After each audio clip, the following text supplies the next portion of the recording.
Imagine being completely alone in the middle of a frozen lake, with no modern equipment, no cell phone to call for help, and only the clothes on your back and a few rudimentary tools. Sounds like a nightmare, right? Well, for a medieval peasant, this was just another challenging day in the frozen paradise they called winter. While nobles with their fine furs and useless servants would have frozen to death within hours, medieval peasants developed survival techniques so effective they'd make Bear Grylls look like a lost tourist in a shopping mall. Let's dive into the story of how a simple medieval peasant survived 4 days trapped in ice, using only traditional knowledge and tools you could make with a stick and a sharp rock.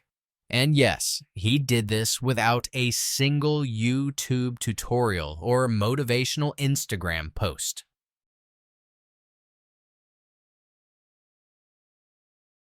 Day 1. Shelter and the fire that never dies.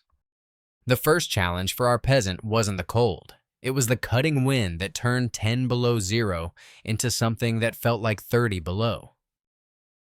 While you'd probably look for the nearest north face tent, our medieval friend had a completely different approach.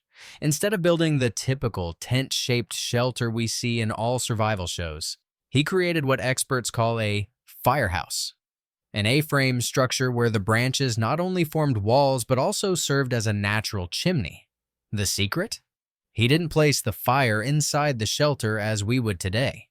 Instead, he built the shelter around the fire.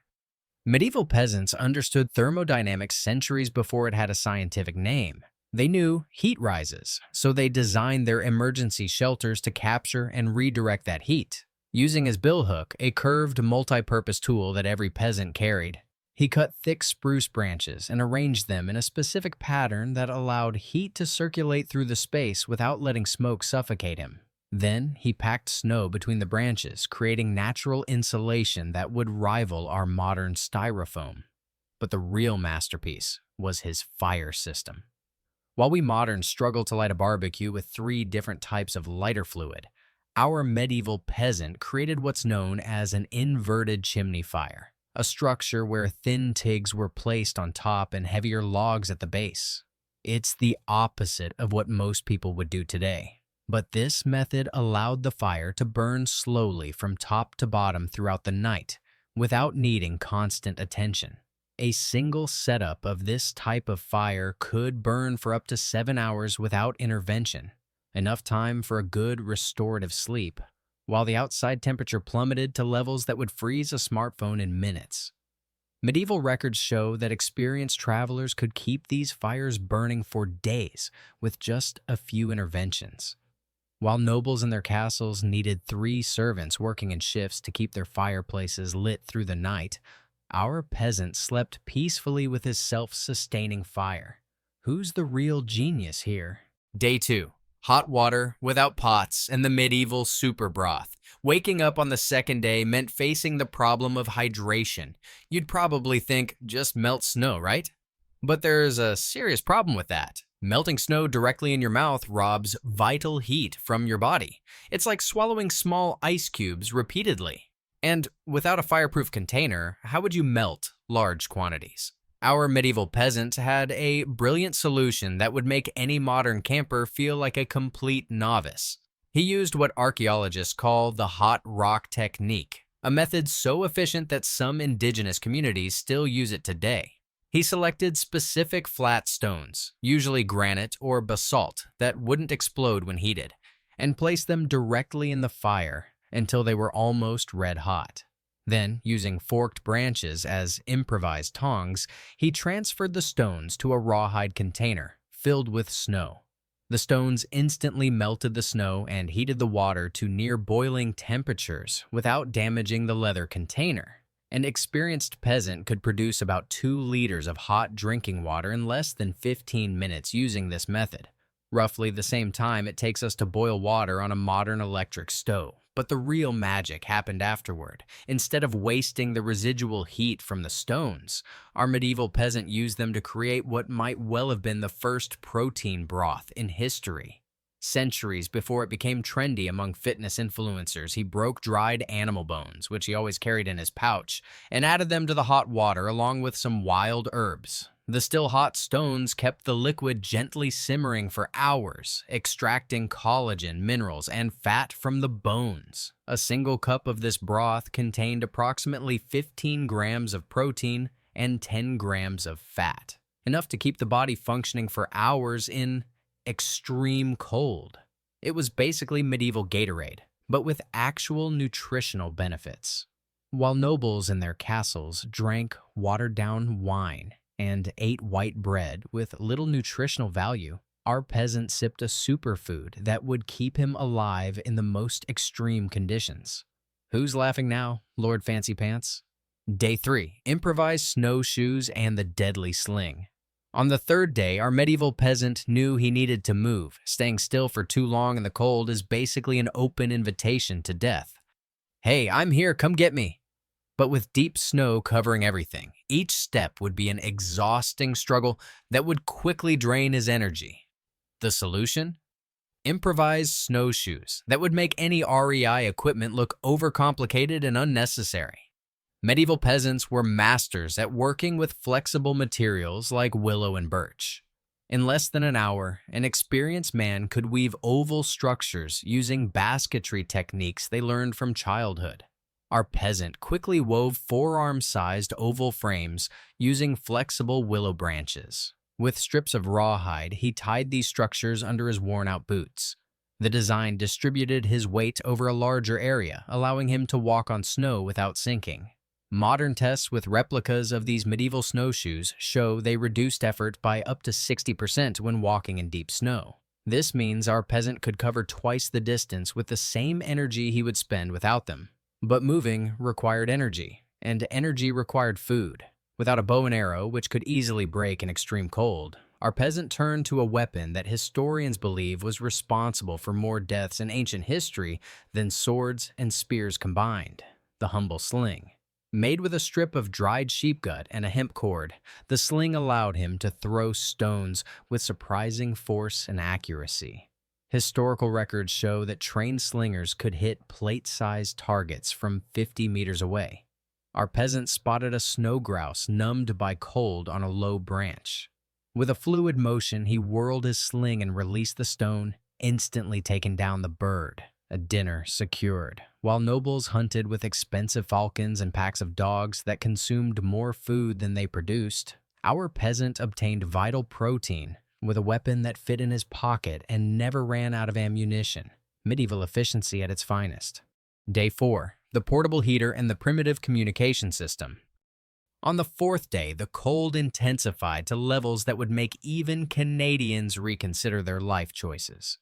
The temperature plummeted to 25 below zero, and the cutting wind turned every breath into a cloud of tiny ice crystals. To survive the final night, our peasant employed a technique that medieval midwives used to keep babies warm during winter births: the portable body heater. It was basically the medieval version of a hot pack. He filled a small goatskin pouch with hot water, wrapped it in extra cloth for insulation, and strategically positioned it against areas where large blood vessels run close to the skin surface. Placing this improvised heater against his ankles, wrists, and neck in rotation, our peasant kept his blood warm as it circulated through his body. A single heater like this could maintain usable heat for up to 5 hours in freezing conditions. Modern tests show this technique can increase core body temperature by up to 0.5 degrees, the difference between moderate and severe hypothermia. While nobles in their castles shivered in large, poorly heated halls, wasting entire forests of wood in inefficient fireplaces, our peasant kept himself warm with less than a liter of hot water. Who's the real thermal engineer here? For lighting, he created a tallow lamp using melted animal fat in a scallop shell with a linen wick.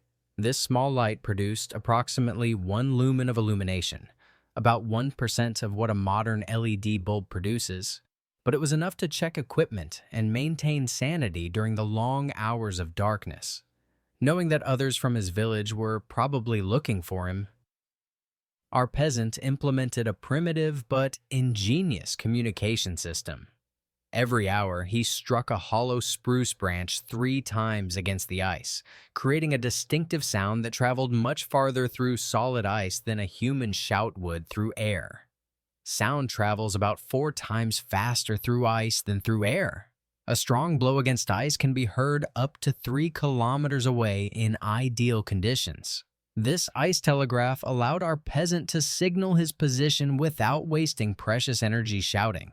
Historical records show that medieval woodcutters and fishermen used similar techniques for long-distance communication in winter conditions. Why peasants survived where nobles perished. When the woodcutters from his village finally found our peasant on the morning of the 5th day, they expected to find a frozen man or someone at death's door. Instead, they found him calm, relatively well-fed, and busy weaving a new strap for his sling. What makes this story so remarkable isn't just that he survived, but how he survived, using techniques that were common among medieval peasants but completely unknown to the nobility of the time. Medieval nobles were often the least prepared for real survival situations. They depended so much on servants and expensive equipment that they lost the basic skills that kept peasants alive. Historical records are filled with stories of nobles who died from cold or hunger in situations where local peasants easily survived. During the infamous winter of 1233-1234, when an unexpected blizzard hit northern France, 3 knights and their squires were found frozen less than a kilometer from a village where no peasant perished. The knights had expensive armor, ornate swords, and bags full of coins. But they didn't know how to build a proper shelter or make fire without their specialized equipment. All their gold was worthless against the cold. Every technique our medieval peasant employed, from the snow shelter to the self-sustaining fire, from bone broth to improvised snowshoes, followed the same fundamental principle: maximum result with minimum resource. His total fuel consumption for 4 days was only 7 to 8 kg of wood, approximately 20% of what a typical modern camper would use. His complete equipment weighed less than 5 kg, including tools, containers, and supplies. And every item he carried had multiple functions. Compared to our modern survival kits filled with single-use gadgets, the medieval peasant system seems almost alien in its simplicity and efficiency. But it worked. And it worked well enough to keep people alive for millennia before Gore-Tex and disposable lighters came on the scene. The next time you find yourself complaining about your smartphone's weak battery or the heater that doesn't warm up fast enough, remember the medieval peasant who survived brutal conditions with nothing but knowledge, simple tools, and a deep understanding of the natural world around him. Perhaps, in our race to accumulate more technology, we've lost something vital that our ancestors instinctively understood. Sometimes, the simplest solution isn't just adequate, it's superior. And while you probably will never need to build a snow shelter or hunt with a sling, there's something deeply comforting about knowing that humans are naturally equipped to survive in extreme conditions. It's literally in our DNA. Even if most of us never need to access these ancestral skills. So, would you survive 4 days trapped in ice with only medieval equipment? Probably not. But an ordinary medieval peasant would easily survive, and would probably be weaving a new basket while waiting for rescue just to pass the time.